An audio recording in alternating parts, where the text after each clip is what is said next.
Welcome to the deep dive, where we cut through the noise and get to the core of what you need to know. Today, we're diving into a world many of us spend time with almost every day, reality TV. We all hit play thinking, okay, this is unscripted life. But how much of what we actually see on screen is, well, real? Get ready, because how these shows are put together and the impact they have, it might genuinely make you think differently. Okay, let's unpack this. Right. Our mission today is really to look behind the curtain. We'll explore how these shows are actually built, the specific tricks they use to keep us hooked, and what all that means, for how we see the world, our relationships, even our own mental health. We're using some really interesting expert insights and some specific examples to give you the full picture of this huge part of our media landscape. So let's jump right in. There's this great point from counselor Archana Singhal. Reality TV isn't always what it seems. We know it's edited, sure, but her idea that these shows are carefully crafted to hook us in, that feels deeper than just, cutting out the boring parts. Oh, absolutely. It's way more complex than just making a highlight reel. What you actually end up seeing is, as she puts it, a polished, edited version. And it's designed very carefully to build these compelling stories.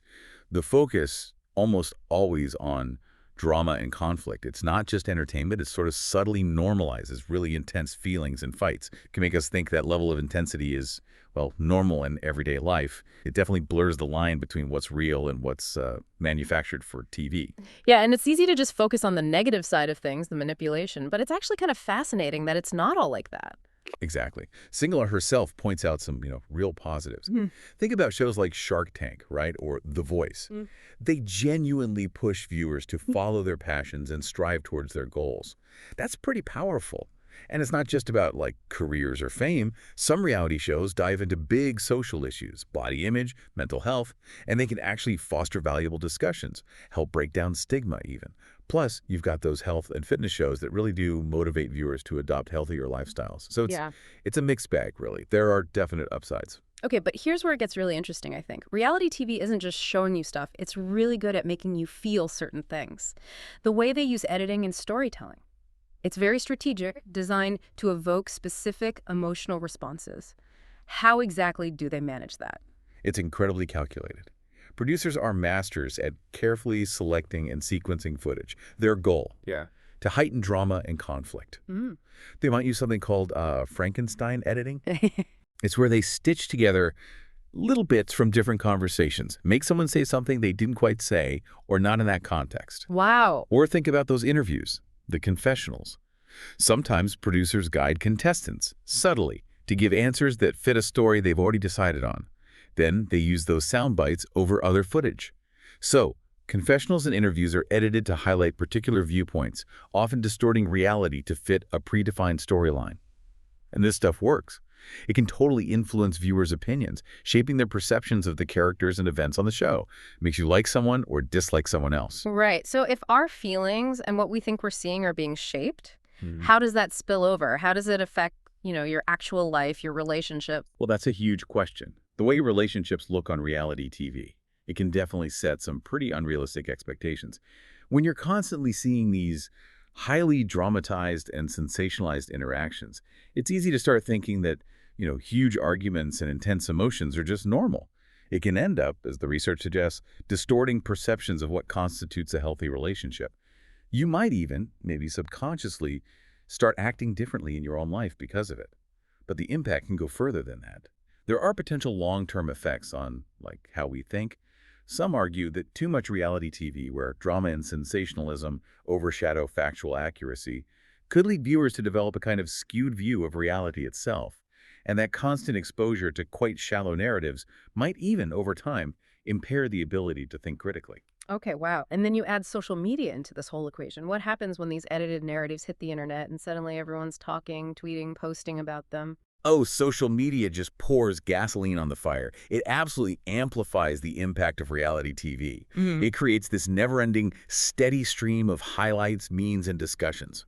It means the show's influence stretches way beyond just when it's airing. Right, like a moment goes viral. Exactly. A single clip, a single argument can become this huge online thing. And all that constant exposure can shape public opinion and trends related to the program.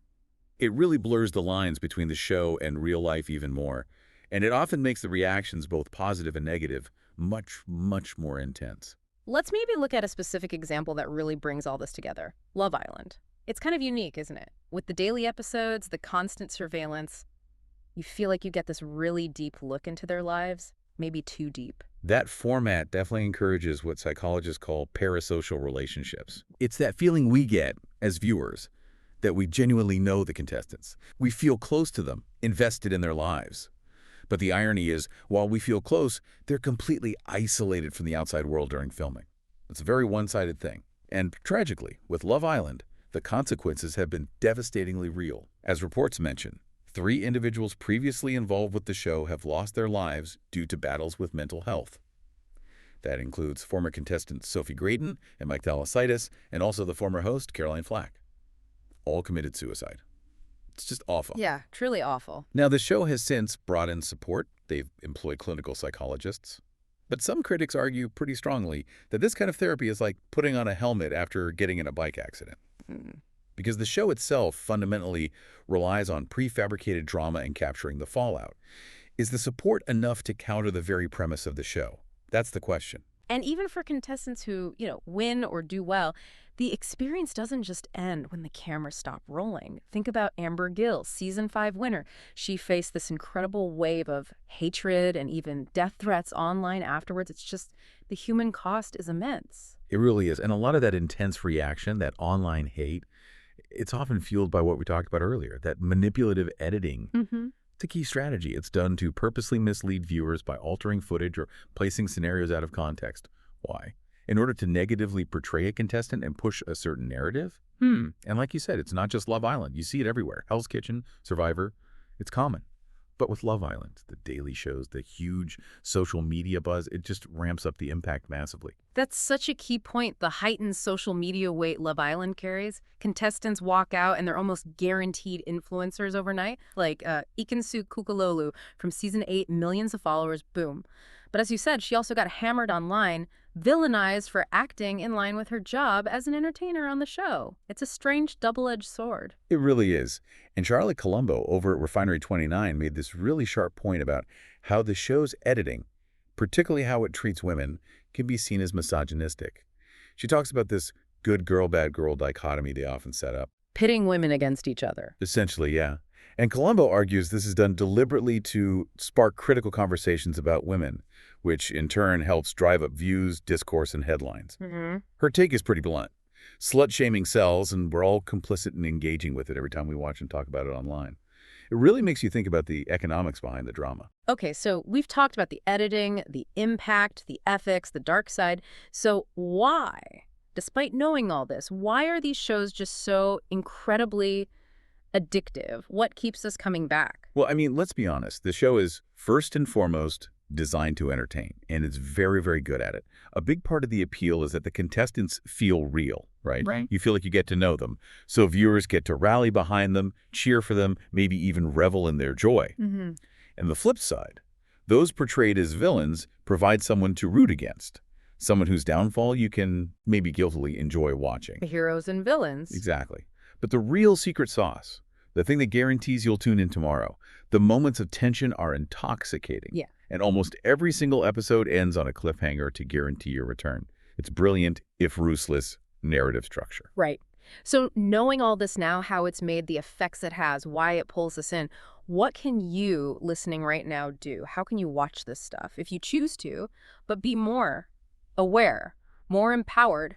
Well, Arcana Single's advice is key here. It's about developing media literacy skills. Sounds academic, but it's really practical. It means recognizing that reality shows often contain scripted elements and that editing manipulates emotions is crucial. Just knowing that changes how you watch. She also suggests seeking additional information about the show and its participants. Don't just rely on what the show tells you. Look things up, get a more balanced perspective. Do your homework a bit. Yeah, exactly. And maybe the simplest advice. Limiting viewing time can help protect mental health. Taking breaks, not binge watching constantly. The aim isn't necessarily to say never watch reality TV again. It's more about helping individuals become more discerning viewers. So you can shield yourself from the worst negative effects of excessive consumption. Watch it on your terms, basically. Okay, so we've really gone deep today. We've looked at the hidden craft behind reality TV, those surprising good points, the powerful ways it shapes feelings, and the real impact on lives, on relationships, even on how we think. Hopefully, you feel much more clued in now about what's really going on behind that screen. It's definitely more than just mindless fun, isn't it? It's this whole carefully built world with major real world consequences. Absolutely. And maybe a final thought to leave you with, something to chew on. Consider this quote about Love Island.